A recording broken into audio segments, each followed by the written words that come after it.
Hello my friends, my self doctor Imran Khan. मैं आपका स्टडीग्राम बीकानेर के यूट्यूब चैनल पर स्वागत करता हूं। दोस्तों, आज अपना राजस्थान ज्योग्राफी का टॉपिक है राजस्थान की जलवायु। और दोस्तों, इस टॉपिक पर अपना यह 5वां वीडियो है। पहले वीडियो में दोस्तों हमने यह समझा था कि जलवायु किसे कहते हैं और किस प्रकार यह मौसम से भिन्न होती है। साथ ही राजस्थान की जलवायु को प्रभावित करने वाले प्रमुख कारक या फैक्टर्स कौन कौन से हैं और किस प्रकार यह कारक या फैक्टर्स राजस्थान की जलवायु को प्रभावित करते हैं। और उस पहले वीडियो के अंत में हमने राजस्थान की जलवायु की कुछ प्रमुख विशेषताओं पर चर्चा की थी। इसी सीरीज का राजस्थान की जलवायु पर जो हमारा दूसरा वीडियो था, उसमें हमने देखा था कि राजस्थान के एक वर्ष को किस प्रकार हम ऋतुओं में बांट सकते हैं, या मैं सीधा बोलूं तो राजस्थान के ऋतु प्रारूप या सीजनल पैटर्न को हमने समझने का प्रयास किया था। और राजस्थान के ऋतु प्रारूप की भारत के ऋतु प्रारूप या सीजनल पैटर्न से छोटी सी तुलना की थी। और दूसरे वीडियो का जो मेन टॉपिक था दोस्तों, वो था राजस्थान में ग्रीष्म ऋतु, समर सीजन और उसकी प्रमुख विशेषताएं।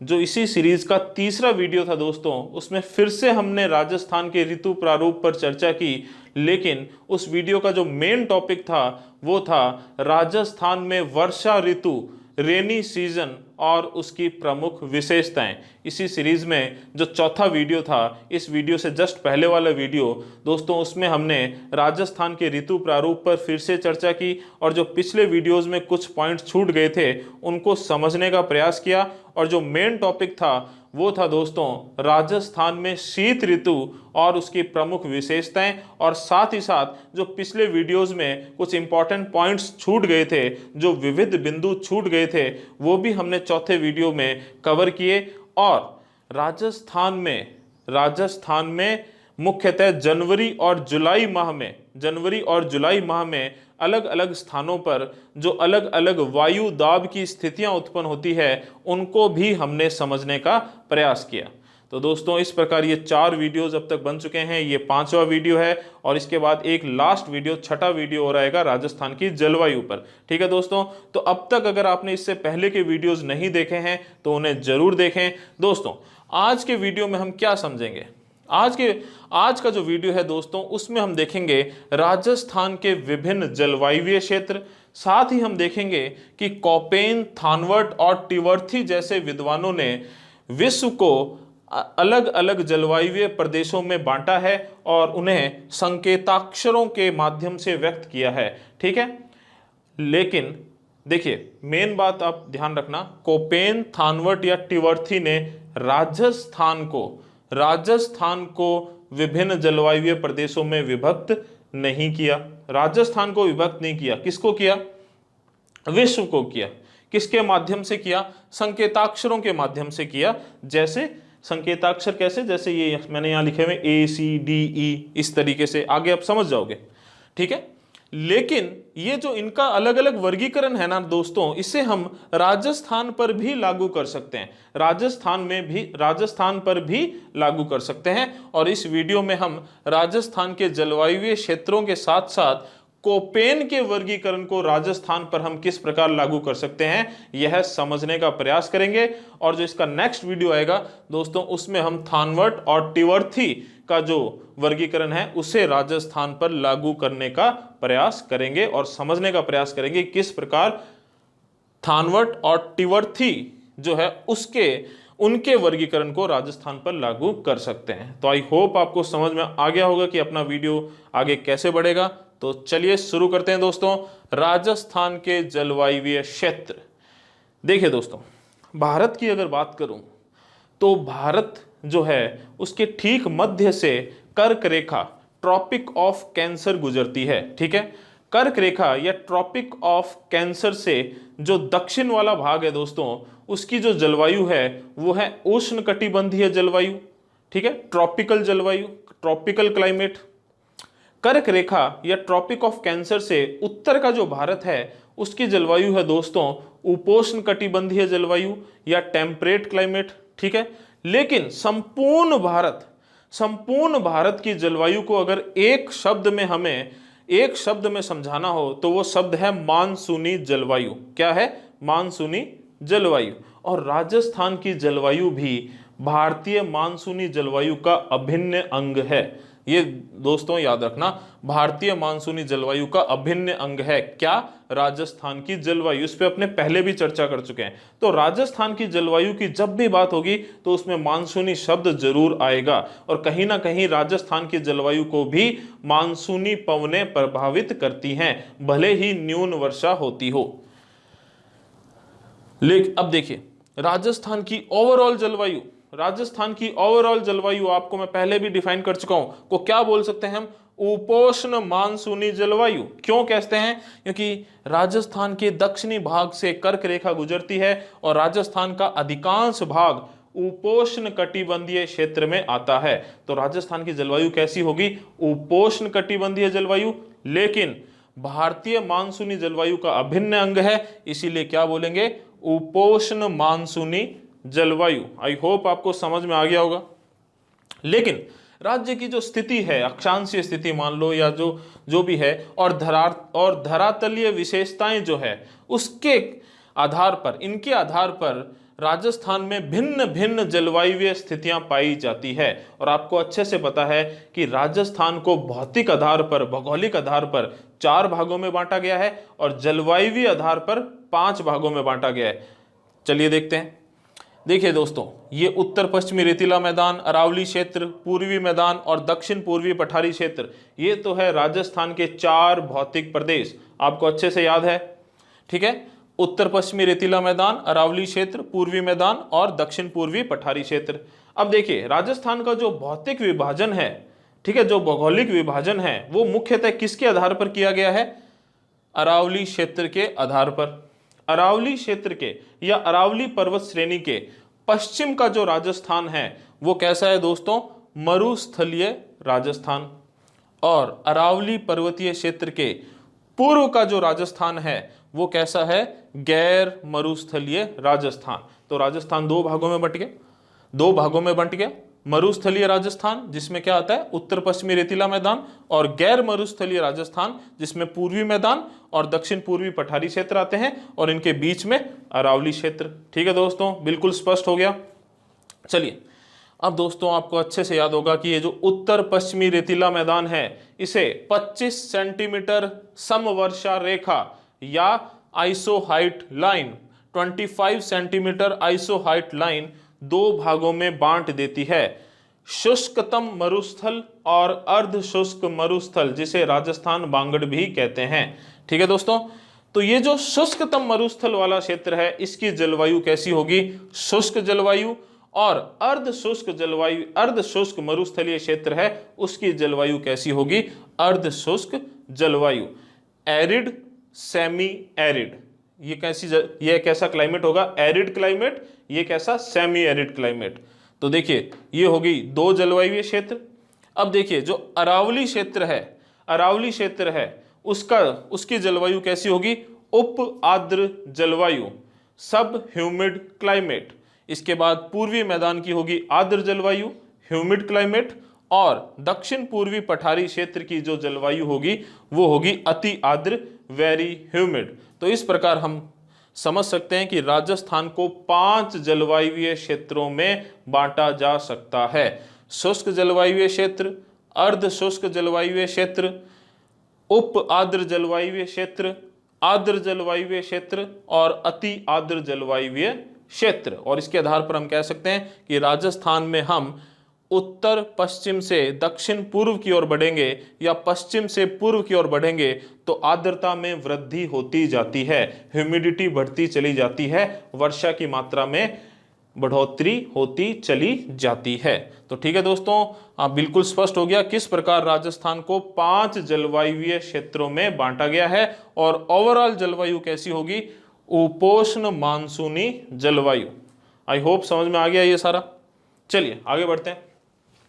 पहले मैंने बताया आपको कोपेन, थानवर्ड, टिवर्थी जैसे विद्वानों ने विश्व को विभिन्न जलवायु प्रदेशों में विभक्त किया और उनकी विशेषताओं को संकेताक्षरों के माध्यम से व्यक्त किया। किसके माध्यम से? संकेताक्षरों के। और इन्हीं विद्वानों के कोपेन, थानवर्ट या टिवर्थी जो है, ठीक है, जलवायु वैज्ञानिक कह सकते हो आप इन्हें, कोपेन, थानवर्ट और टिवर्थी के जो एक तरीके से वर्गीकरण है, उन्हें हम राजस्थान पर भी लागू कर सकते हैं। ठीक है, तो इस वीडियो में हम कोपेन को लेंगे, लेकिन उससे पहले कुछ एक फैक्ट्स हैं, कुछ एक कंसेप्ट हैं, उन्हें समझते हैं ताकि अपने कोपेन के वर्गीकरण को आसानी से समझ सकें। तो चलिए दोस्तों, तापमान के आधार पर किसी भी क्षेत्र की जलवायु को दो भागों में बांट सकते हैं, उष्ण और शीत। उष्ण कैसा? जहां तापमान ज्यादा होगा। शीत कैसा? जहां तापमान कम होगा। ठीक है, साथ ही पवन जो है उसे वर्षा या आर्द्रता के आधार पर दो भागों में बांटा जा सकता है। ऐसी पवन जिसमें आर्द्रता कम है, ठीक है, उसे क्या कहेंगे? शुष्क। और ऐसी पवनें जिसमें आर्द्रता ज्यादा है उसे क्या कहेंगे? आर्द्र, ह्यूमिड। ठीक है, ये कैसा हो गया? एरिड। ये कैसा हो गया? ह्यूमिड। चलिए, अब इनके आपसी संयोग से हम 4 जलवायु क्षेत्र बना सकते हैं। कितने जलवायु क्षेत्र बना सकते हैं? 4 जलवायु क्षेत्र बना सकते हैं। उष्ण, देखिए तापमान के आधार पर जो है उसमें से एक ले लीजिए उष्ण, और अब इसका मिलान इधर पवन वाले दोनों से कीजिए, तो ये हो गया उष्ण शुष्क। कैसा हो गया? उष्ण शुष्क। ठीक है, इसे हम बोल सकते हैं क्या? इसे क्या बोल सकते हैं? ट्रॉपिकल एरिड, उष्ण आर्द्र, ट्रॉपिकल ह्यूमिड। ठीक है, तो ऐसी जलवायु जहां उष्ण जलवायु क्षेत्र है और वर्षा कम होती है, ट्रॉपिकल क्लाइमेट है और वर्षा क्या होती है? कम होती है। ठीक है, ऐसा क्षेत्र जहां ट्रॉपिकल क्लाइमेट है लेकिन वर्षा ज्यादा होती है। अब देखिए, शीत को इन दोनों के साथ संयोग कीजिए अलग अलग। शीत शुष्क और शीत आर्द्र। फ्रिजिड एरिड, ऐसी जगह जहां तापमान बहुत कम रहता है और वर्षा भी कम होती है। ठीक है, शीत आर्द्र, फ्रिजिड ह्यूमिड, ऐसी जगह जहां तापमान कम रहता है लेकिन वर्षा ज्यादा होती है। तो ये देखिए, ध्यान से देख लीजिए दोस्तों, किसी भी स्थान विशेष को तापमान के आधार पर दो भागों में बांटा और पवन को दो भागों में बांटा, और इनके संयोग से हमने 4 जलवायु क्षेत्र प्राप्त किए। उष्ण शुष्क, उष्ण आर्द्र, शीत शुष्क और शीत आर्द्र। ठीक है, बिल्कुल आराम से डायग्राम को देखिए, समझ में आ जाएगा मैं क्या कहना चाहता हूं। अब देखिए, ये तो आपको अच्छे से याद ही होगा कि राजस्थान को नहीं, दुनिया को, पृथ्वी को अपने अक्षांशों के आधार पर अलग अलग जलवायु क्षेत्रों में बांटते हैं। अब देखिए, ये भूमध्य रेखा है, 0 डिग्री अक्षांश है। 0 डिग्री अक्षांश के उत्तर में यह 23.5 डिग्री उत्तरी अक्षांश है, और 23.5 डिग्री उत्तरी अक्षांश के और उत्तर में जाएंगे तो ये 66.5 डिग्री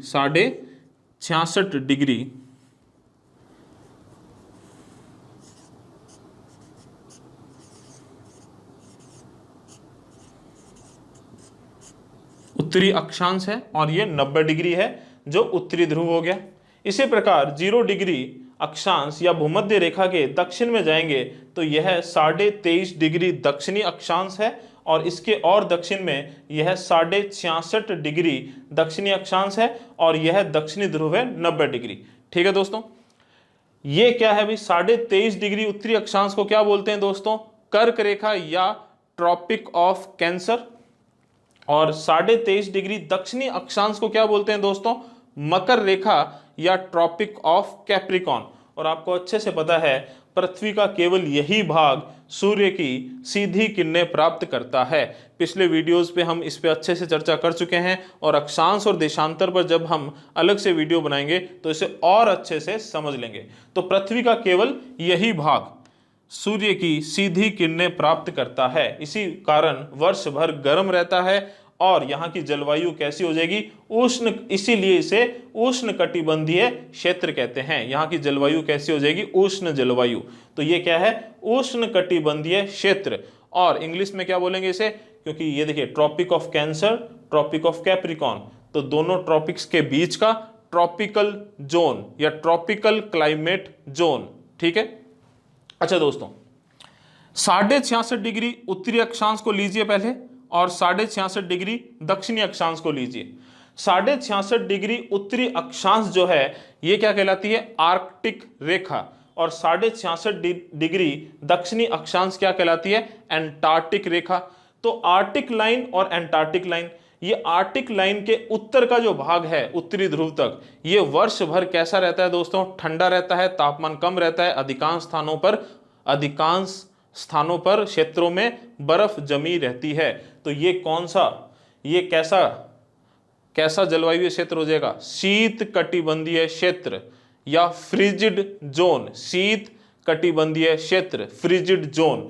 तो 66.5 डिग्री उत्तरी अक्षांश के उत्तर में और 66.5 डिग्री दक्षिणी अक्षांश के दक्षिण में क्या पाया जाएगा? शीत कटिबंधीय क्षेत्र या फ्रिजिड जोन। ठीक है। अब देखिए दोस्तों, ये पृथ्वी का वो भाग है जो वर्ष भर गर्म रहता है। ये पृथ्वी का वो भाग है 66.5 डिग्री के उत्तर और 66.5 डिग्री दक्षिणी अक्षांश के दक्षिण वाला भाग है जो वर्ष भर ठंडा रहता है। ठीक है। पृथ्वी का ये जो भाग है 23.5 डिग्री उत्तरी अक्षांश और 66.5 डिग्री उत्तरी अक्षांश के बीच का, और दक्षिणी गोलार्ध में 23.5 डिग्री दक्षिणी अक्षांश और 66.5 डिग्री दक्षिणी अक्षांश के बीच का, यहां पर मौसमीय परिवर्तन स्पष्ट देखे जा सकते हैं दोस्तों। मतलब एक तरीके से ग्रीष्म और शीत दोनों ही ऋतुएं पाई जाती है और इनमें जो परिवर्तन होता है वो बिल्कुल स्पष्ट दिखाई देता है, जैसे कि हमारे राजस्थान में आप अनुभव करते हैं। शीत ऋतु और ग्रीष्म ऋतु दोनों का ही अच्छे से अनुभव करते हैं और मौसमीय परिवर्तन बिल्कुल स्पष्ट दिखाई देते हैं। पृथ्वी का ये जो भाग है उसे इंग्लिश में कहते हैं टेम्परेट जोन। क्या कहते हैं? Temperate zone. अब देखिए दोस्तों, जो भूमध्य रेखा के पास वाला या कर्क रेखा के पास वाला भाग होगा, वहां पर क्या होगा? वहां पर ग्रीष्म ऋतु ज्यादा प्रभावी होगी। ग्रीष्म ऋतु ज्यादा प्रभावी होगी। ठीक है। तापमान ज्यादा होगा ग्रीष्म में और शीत ऋतु सामान्य होगी। शीत ऋतु सामान्य होगी, इसीलिए इसे उपोष्ण कहते हैं। और जैसे जैसे हम और उत्तर में बढ़ेंगे, कैसे? और उत्तर में बढ़ेंगे। ठीक है। तो एक तरीके से शीत ऋतु ज्यादा प्रभावी हो जाएगी। शीत ऋतु जो है वो ज्यादा प्रभावी हो जाएगी और ग्रीष्म ऋतु में तापमान सामान्य होता चला जाएगा। तो जो कर्क रेखा के पास वाला जो भाग है उसे कहते हैं उपोष्ण, और आर्टिक लाइन के पास वाले भाग को हम कह सकते हैं शीतोष्ण। और इसी तरीके से दक्षिणी गोलार्ध में भी उपोष्ण और शीतोष्ण जलवायु क्षेत्र हो सकते हैं। ठीक है। हालांकि कई बार ये उपोष्ण और शीतोष्ण जो है ना, वो एक जगह पर दोनों एक मतलब एक शब्द के स्थान पर दूसरा यूज हो जाता है, लेकिन फिर भी आपको मैं समझा रहा हूं कि जो कर्क रेखा के पास वाला क्षेत्र है वो क्या है? उपोष्ण क्षेत्र, और आर्टिक लाइन के पास वाला क्षेत्र है वो कैसा हो जाएगा? शीतोष्ण क्षेत्र। और इसी तरीके से दक्षिणी गोलार्ध में भी। ठीक है। आई होप आपको समझ में आ गया होगा। ये क्यों समझाया मैंने? कोपेन में काम आएगी चीजें, कोपेन में काम आएगी चीजें। इस डायग्राम को अच्छे से समझें। इसमें हमने 4 जलवायु क्षेत्र प्राप्त किए हैं, उष्ण शुष्क, उष्ण आर्द्र, शीत शुष्क और शीत आर्द्र। और यहाँ पर हमने पृथ्वी को विभिन्न जलवायु क्षेत्रों में बांटा है और समझा है कि उष्ण कटिबंधीय क्षेत्र क्या है, शीत कटिबंधीय क्षेत्र क्या है, उपोष्ण कटिबंधीय क्षेत्र क्या है और शीतोष्ण कटिबंधीय क्षेत्र क्या है। हालांकि उपोष्ण शीतोष्ण पर्यायवाची हैं, लेकिन फिर भी थोड़ा सा और ज्यादा स्पष्ट कर दिया है मैंने। अब देखिए, इस तरीके से पृथ्वी को हम उष्ण, उपोष्ण, शीतोष्ण और शीत कटिबंधीय क्षेत्रों में, जलवायु क्षेत्रों में बांट सकते हैं। और उसके लिए और इनके लिए कुछ संकेताक्षर हैं वो याद कर लीजिए। उष्ण के लिए A है, उपोष्ण के लिए C है, शीतोष्ण के लिए D है और शीत के लिए E है। यहाँ पर B नहीं लिखा है मैंने, ठीक है, और कैपिटल लिखे हैं ये A C D E। ठीक है, तो ये आप याद कर लीजिए। तो चलिए दोस्तों, मैं थोड़ा सा साइड हो रहा हूँ। ठीक है, जितने भी आपको पॉइंट्स इंपॉर्टेंट लग रहे हैं वो सारे नोट डाउन कर लीजिए। ये जो डायग्राम बनाए हैं इन्हें अच्छे से बना लीजिए। अगर आप ये चीज़ समझ रहे हो और ये संकेताक्षर आपने याद कर लिए हैं तो आपको कोपेन जो है वो समझने में आसानी होगी। तो मैं थोड़ा सा साइड हो रहा हूँ, उसके बाद अपने कोपेन के वर्गीकरण को आराम से समझने का प्रयास करते हैं और अपने जितने भी पॉइंट्स आपको इंपॉर्टेंट लग रहे हैं सारे नोट डाउन कर लीजिए। ठीक है दोस्तों।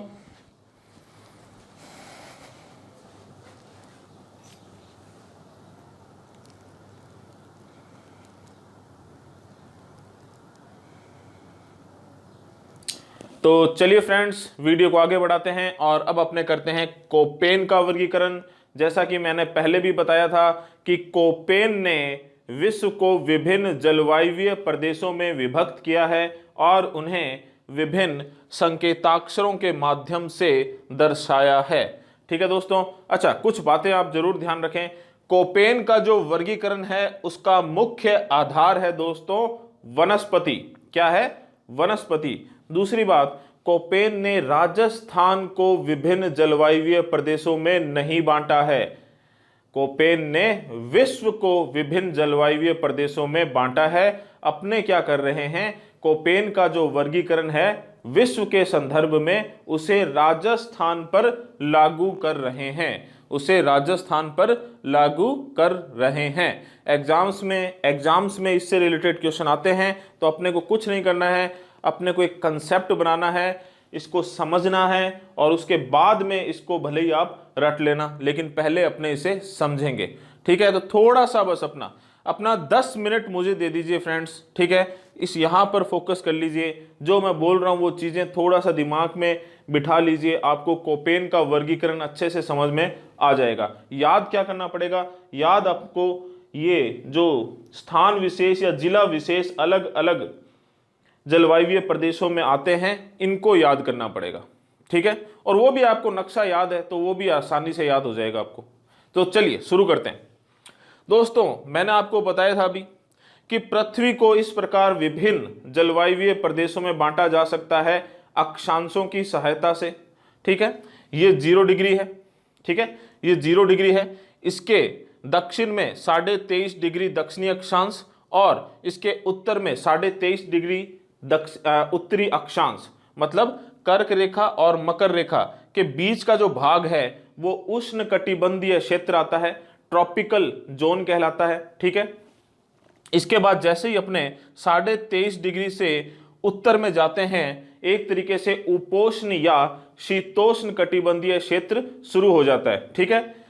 निम्न अक्षांशों में अर्थात कर्क रेखा के जो नजदीक है वो क्या कहलाएंगे? उपोष्ण कटिबंधीय क्षेत्र। वहां पर क्या होगा? मौसमीय परिवर्तन स्पष्ट दिखाई देंगे। गर्मी में तापमान बहुत ज्यादा होगा, शीत ऋतु सामान्य होगी। जैसे जैसे अपने उच्च अक्षांशों में जाएंगे, लगभग 45 डिग्री के बाद वाला जो भाग है, 45 डिग्री के उत्तर वाला जो भाग है, और इसी प्रकार दक्षिणी गोलार्ध में 45 डिग्री से दक्षिण वाला जो भाग है उसे अपने शीतोष्ण कटिबंधीय क्षेत्र भी बोल सकते हैं, जहां पर मौसमीय परिवर्तन तो स्पष्ट होंगे लेकिन शीत ऋतु में तापमान बहुत कम हो जाएगा, ग्रीष्म ऋतु सामान्य रहेगी। ठीक है।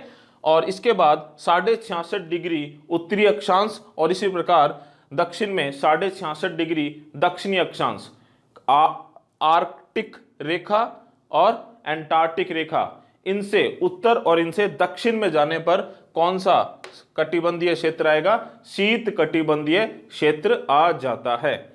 ठीक है दोस्तों, फ्रिजिड जोन। ठीक है। तो इस प्रकार हमने यहां पर यही दर्शाया है, 0 डिग्री से लेकर 23.5 के बीच में उष्ण, 23.5 से 45 के डिग्री के बीच में उपोष्ण, 45 डिग्री से 66.5 डिग्री के बीच में शीतोष्ण और 66.5 डिग्री से 90 डिग्री के बीच में शीत। और इन्हें संकेताक्षर भी दिए हैं, ACDE, बी नहीं है इनमें। ठीक है। तो पहले तो इससे याद कर लें आप, ACD और E। ठीक है। अब देखिए, अब अपने आते हैं कोपेन के वर्गीकरण पे। कोपेन का वर्गीकरण जो है उसका मुख्य आधार है वनस्पति।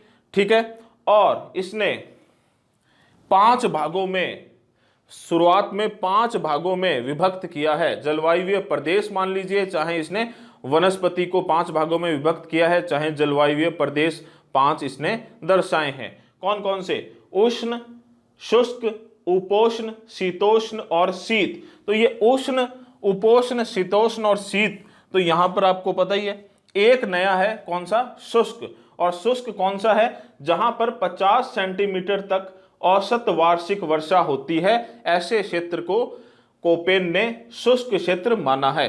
ठीक है, अब देखिए यहां पर ए, सी, डी और ई संकेताक्षर थे, कमी किसकी थी, बी की। ये नया जलवायु क्षेत्र आया है, इसे क्या दे देंगे अपने संकेताक्षर, कौन सा इसे दर्शाएंगे, इसके लिए बी। ठीक है, तो अब देखिए ए, बी, सी, डी और ई, उष्ण, शुष्क, उपोष्ण, शीतोष्ण और शीत। अपने को कोपेन का वर्गीकरण कहां पर लागू करना है, राजस्थान पर लागू करना है। तो राजस्थान में शीत जलवायु या शीत कटिबंधीय जलवायु और शीतोष्ण कटिबंधीय जलवायु पाई जाती है क्या, नहीं पाई जाती। तो ठीक है, मैंने क्रॉस लगा दिया यहां पे। ठीक है दोस्तों, अब देखिए 18 डिग्री, सॉरी ये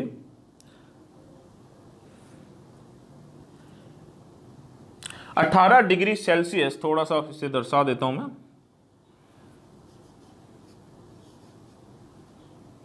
18 डिग्री सेल्सियस वार्षिक तापमान के आधार पर इसने ये जो शुष्क क्षेत्र है इसे दो भागों में बांटा है। कितने भागों में बांटा है, दो भागों में बांटा है दोस्तों।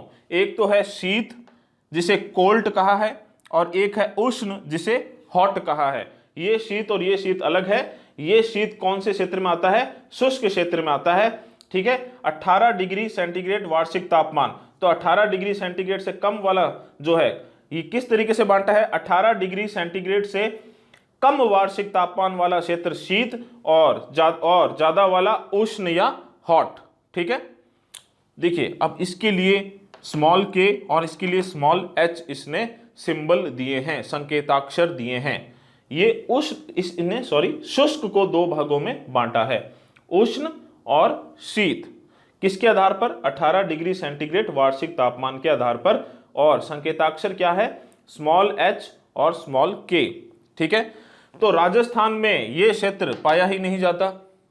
राजस्थान में यह क्षेत्र पाया ही नहीं जाता, क्यों, क्योंकि ग्रीष्म ऋतु में तापमान अधिक रहता है और शीत ऋतु सामान्य रहती है, तो यह क्षेत्र नहीं पाया जाएगा। तो यहां पर भी क्रॉस कर दिया। यहां पर आ जाइए, इस उष्ण या हॉट स्मॉल एच को 25 सेंटीमीटर औसत वर्षा के आधार पर आगे फिर से दो भागों में बांट दिया है। 25 सेंटीमीटर से अधिक जहां वर्षा होती है उसे तो कहा अर्ध शुष्क, और 25 सेंटीमीटर से कम वर्षा जहां होती है औसत वार्षिक वर्षा, उसे क्या कहा, शुष्कतम। और शुष्कतम के लिए इसने शब्द दिया, वर्ड दिया इंग्लिश में वार्म्ड, और अर्ध शुष्क के लिए दिया सेमी वार्म्ड। तो वार्म्ड के लिए कैपिटल W और सेमी वार्म्ड के लिए कैपिटल S संकेताक्षर इसने दिए। ठीक है दोस्तों, देखिए फिर से देख लीजिए, वनस्पति के आधार पर इसने 5 जलवायु क्षेत्र दर्शाए, उष्ण, शुष्क, उपोष्ण, शीतोष्ण और शीत। ये दोनों राजस्थान में नहीं पाए जाते। इनके लिए संकेताक्षर क्या दिए, ए, बी, सी, डी और ई। डी और ई अपने किसी काम के नहीं हैं। ठीक है, शुष्क जो है इसे 50 सेंटीमीटर तक औसत वार्षिक वर्षा वाला जो क्षेत्र है वो शुष्क क्षेत्र है। इसे 18 डिग्री सेंटीग्रेड वार्षिक तापमान के आधार पर दो भागों में बांटा। इससे कम तापमान वाला क्षेत्र शीत, कोल्ड, स्मॉल के। इससे अधिक वार्षिक तापमान वाला क्षेत्र उष्ण, हॉट, स्मॉल एच। ठीक है, उष्ण, हॉट और स्मॉल एच को इसने आगे 25 सेंटीमीटर औसत वर्षा के आधार पर दो भागों में बांटा। ठीक है ना, क्यों, क्योंकि ये देखो शुष्क क्या है 50 सेंटीमीटर तक, तो 25 सेंटीमीटर औसत वर्षा के आधार पर दो भागों में बांटा।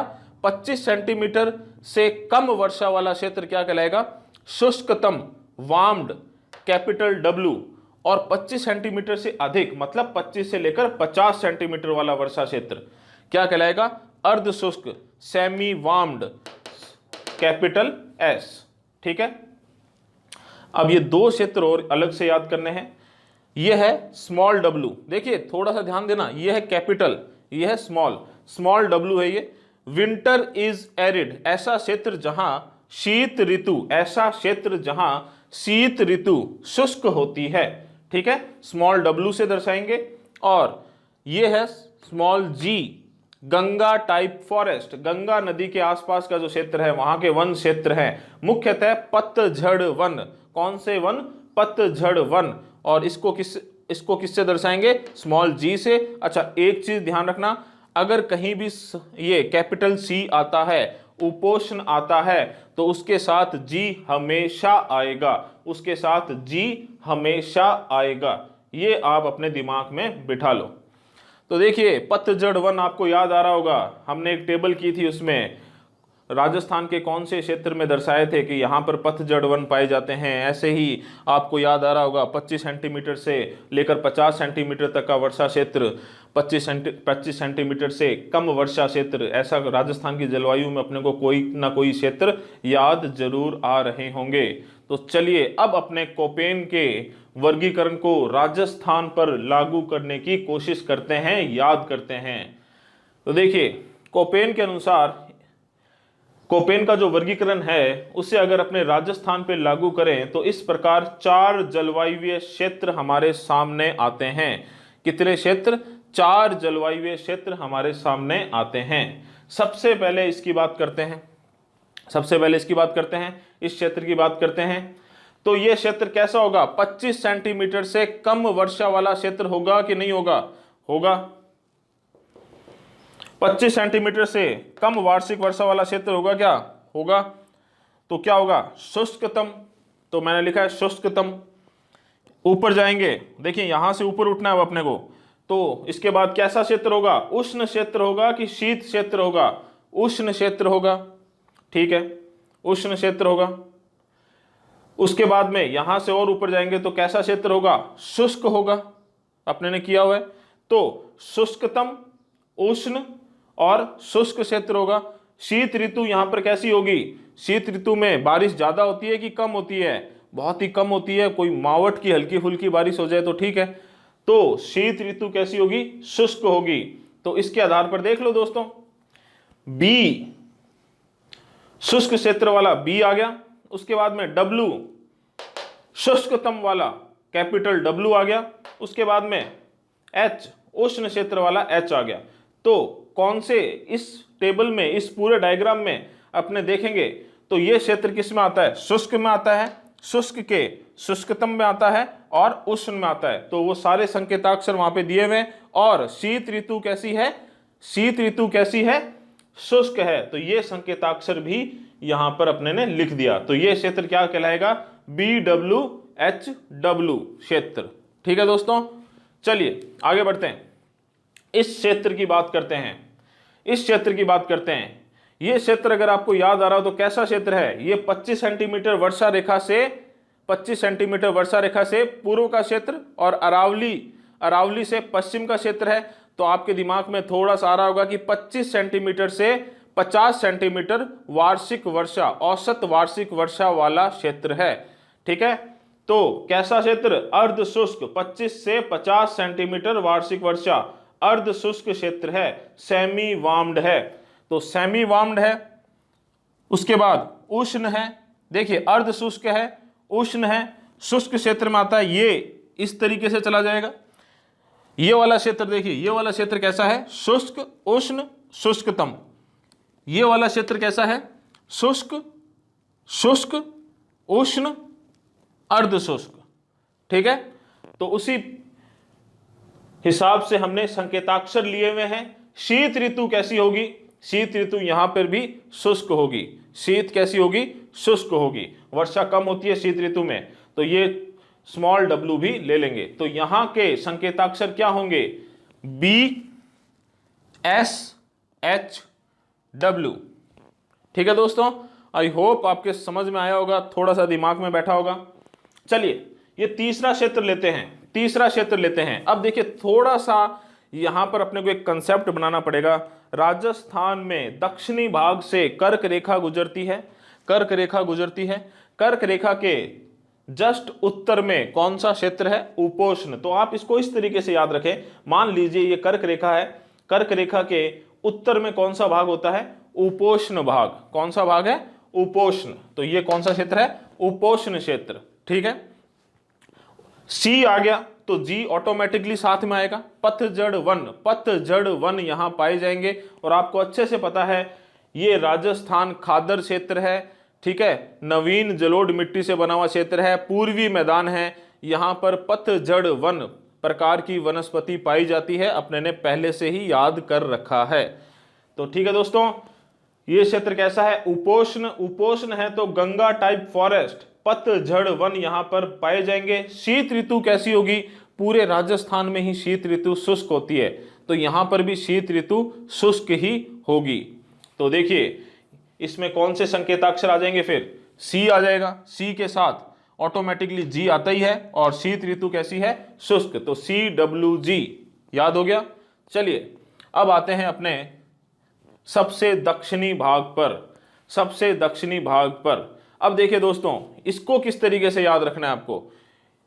अब वहां पर अगर आप पढ़ोगे तो मैंने लिखा है उष्ण आर्द्र शीत शुष्क, उष्ण आर्द्र शीत शुष्क, ठीक है, अच्छी बात है। लेकिन अब अपने को ये कंफ्यूजन है कि ये वाला उष्ण है कि ये वाला उष्ण है, ठीक है। तो पहली बात तो अब तक अपने ने क्या इसको अब तक इस्तेमाल किया है, नहीं किया।